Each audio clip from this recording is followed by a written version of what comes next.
త్రికోణ చక్రములు, మధ్యలో బిందు చక్రం ఉంటుంది. ఈ త్రికోణములన్నీ వచ్చిన తర్వాత క్రమంగా అష్టదళ పద్మం, తర్వాత షోడశదళ పద్మం, తర్వాత చతురస్రం వస్తుంది. కానీ త్రికోణాలన్నీ ఎక్కడున్న సెంటర్లో ఉన్నాయి చూడండి. ఇక్కడ త్రికోణములన్నీ, ఈ త్రికోణములు మొత్తం 43 త్రికోణాలు. ఈ 43 త్రికోణాలు ఎలా ఏర్పడ్డాయి అది కూడా తెలియాలి. 43 త్రికోణాలు ఏర్పడడానికి 9 త్రికోణాలు కారణం. ఈ 9 త్రికోణాలు ఎలా ఉన్నాయి? 4 త్రికోణాలు పైకి వెళుతూ ఉంటాయి, కిందికి 5 దిగుతూ ఉంటాయి. ఈ 5, 4 కలవగానే ఒక్కసారి 43 త్రికోణాలు ఏర్పడతాయి. వీటి యొక్క కలయిక వల్ల 43 ఏర్పడతాయి. ఒక త్రికోణం పైకెళ్తూ ఒక త్రికోణం కిందకు వస్తే 6 కోణాలు ఏర్పడతాయి. ఇది షట్కోణ యంత్రం అంటే. పైకి వెళ్లే త్రికోణములు శివస్వరూపములు, క్రిందికి వచ్చే త్రికోణములు శక్తి స్వరూపములు. షట్కోణంలో పైకి వెళ్లే త్రికోణం శివుడు, క్రిందికి వచ్చేది శక్తి.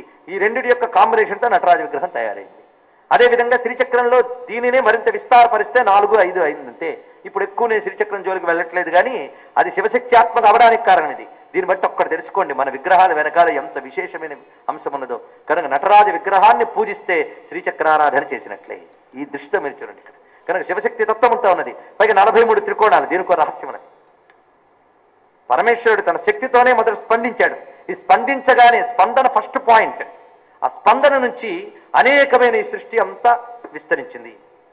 కనుక ప్రథమ స్పందన నుంచి అనేకమైన సృష్టి ఏర్పడింది. స్పందనయే నాట్యము, నటధాతోహ స్పందనార్థే అనేటువంటి శాస్త్ర ప్రమాణంతో మీకు చెప్పడం జరిగింది. స్పందనయే నాట్యం. అదే నకల కుశల స్పందితుమపి. శ్రీచక్రంలో స్పందన పాయింట్ సరిగ్గా బిందువు, అది స్పందన పాయింట్. ఆ స్పందన నుంచి క్రమంగా త్రికోణాత్మకమైన శక్తి వికసించింది, అదే నాట్యంగా వచ్చింది. కనుక శ్రీచక్రమే శివనాట్యం. ఇది గ్రహించవలసిన ముఖ్యమైన అంశం. అదేవిధంగా మరొక అందమైన విషయం ఏంటంటే 43 త్రికోణాలు. మొత్తం ఉన్నవి 43 త్రికోణాలు. ఈ 43 త్రికోణాల్లో ఉన్నది శక్తి. అయితే పరమేశ్వరుడి చేతిలో డమరకు ఉంది. దాన్ని ఒక్కసారి కదిలించాడు ఆయన. కదిలించగానే అదే వైబ్రేషన్, ఫస్ట్ వైబ్రేషన్. ఈ డమరకం నుంచి 14 సూత్రములు తయారయ్యాయి. అయి ఉన్నరులు క్యోం అయౌ చహైవరట్లన్ యమగణనం జవై గడదశ్ జవగడదశ్ కపచరత చరతౌ కపై శశసర హల్ అని 14 సూత్రములు. ఈ 14 సూత్రాలు ఏమిటో కాదు, ఏదో గుడకరాలు డబ్బాలో భోగించినట్టుందండి అని కాదు. ఇవే అక్షరాలు. ఆ ఈ ఊ ఆరులు.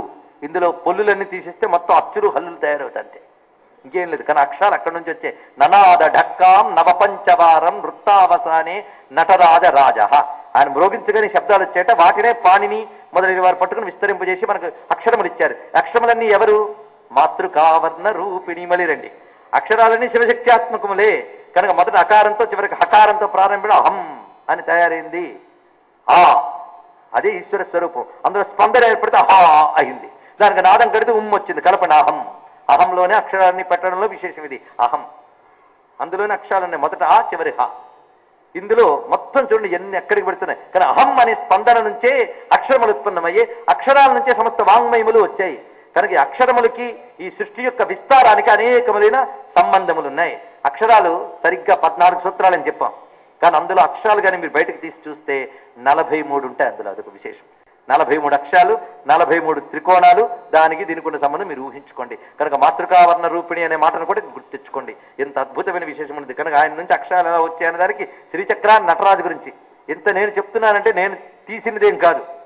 ఆ 14 సూత్రాలకి ఉపమన్యు మహర్షి అద్భుతమైన భాషను రచించి సృష్టి ఏ విధంగా విస్తరించి వ్యాపించి ఉన్నదో ఆ రహస్యం అంతా ఈ ఐవుల నుంచి మొత్తం ఉంది. ఇక్కడ ఒక్కటి తెలుసుకోండి, మన అక్షర క్రమంలో సృష్టి విస్తార క్రమం, సృష్టి ఆవిర్భావం నుంచి స్థితి నుంచి లయం వరకు సృష్టి స్థితి లయలన్నీ అక్షర క్రమంలో ఉన్నాయి. ఇదొక్కటి తెలుసుకుంటే చాలు. కనుక విశ్వ నిర్మాణానికి సంబంధించిన ఫార్ములా అక్షరాల్లో ఉంది. కనుకనే ఈ అక్షరాలన్నీ దిద్దుకునేటప్పుడు నమశివాయ అని అనుకోవడం ఎందుకు వచ్చింది? ఎందుకంటే ఇవన్నీ ఆయన నుంచే వచ్చాయి. కనుకనే అక్షర మూలమైనటువంటిది ఇది. అందుకు ఇప్పుడు అక్షర దృష్టితో చూస్తే, మీరు అక్షర దృష్టితో చూసినట్లయితే ఈ చుట్టూ ఉన్న మండలం ఓంకారం. ఇది కూడా మనకి శాస్త్రంలో ఎందుకు చెప్పబడినటువంటి నిర్వచనమే. ఈ ప్రతిదానికి శాస్త్ర ప్రమాణం ఉన్నది. అయితే ఇది ఆగమాల్లో కనబడితే మాణిక్యవాచకుడు తన యొక్క దేవారం మొదలైన గ్రంథముల్లోనూ, అలాగే ఉన్మయి విలక్కం అనేటువంటి ఒక ద్రవిడ శాస్త్రంలో ఆయన కొన్ని విశేషాలు చెప్పాడు దీని గురించి. అవి కూడా మనం తెలుసుకుందాం. ఎందుకంటే మాణిక్యవాచకుడు నటరాజు ఉపాసకుడు. ఆ మహానుభావుడు సభలో కూర్చుని, రాజసభ అక్కడుంది, దానిలో కూర్చుని తన్మయుడే శివుడి మీద పాటలు పాడుతున్నట్ట. తను తాను మర్చిపోయాడు. ఈ లోపల నటరాజు ఆలయం పూజారులు, అర్చకులు, దీక్షితులు వాళ్ళకు తాళపత్ర గ్రంథాలు సంపుటి పట్టుకొచ్చి ఇదేదో స్వామి పాదాల దగ్గర ఉంది చూడండి అని ఇచ్చారు. ఈయనకి చూస్తే ఇంతవరకు తాను పాడిన పాటలందులో రాసి ఉన్నాయటండి. ఎవరు రాశారు? పరవశంగా పాడుకున్నాడు ఆయన, అంతే. అవన్నీ రాసున్నాయి. పైగా చిట్ట చివరికి శివుడి సంతకం ఉంది అక్కడ, నటరాజ స్వామి సంతకం. ఆశ్చర్యచకితుడు ఆయన వచ్చి ఆ నటరాజును చూస్తూ చూస్తూ చూస్తూ లీనమైపోయాడు ఆయనలో, మాణిక్యవాచకుడు.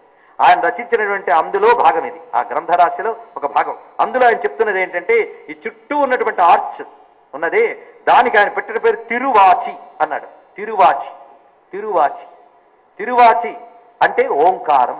ఆ చుట్టూ ఉన్నటువంటిది ఆర్చ్ ఓంకారంట. ఓంకార మధ్యంలో ఉన్నటువంటి పరమేశ్వరుడు, ఓంకార మధ్యంలో ఈ ఉన్నప్పుడు ఆయన యొక్క ఈ శరీరంలో ఓంకార జనితమైన పంచాక్షరి ఉందిటండి. ఎలా ఉందో